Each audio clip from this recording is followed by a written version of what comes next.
Breaking news చూస్తున్నాం. నైరుతి రుతుపవనాలు కేరళతో పాటు గోవా, కర్ణాటక, మహారాష్ట్ర, మిజోరాం, మణిపూర్, నాగాలాండ్లోని మరికొన్ని ప్రాంతాలకు విస్తరించాయి. రాగల మరికొద్ది గంటల్లో రాయలసీమను నైరుతి రుతుపవనాలు తాకనున్నాయి.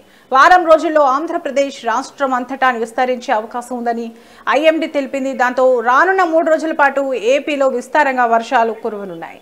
ఆవర్తనం ద్రోణి ప్రభావంతో ఇప్పటికే ఉత్తర కోస్తా జిల్లాలో వానలు, ఈదురుగాలులు కొనసాగుతున్నాయి. వారం రోజుల ముందుగానే ఏపీకి రుతుపవనాలు వస్తున్నాయి.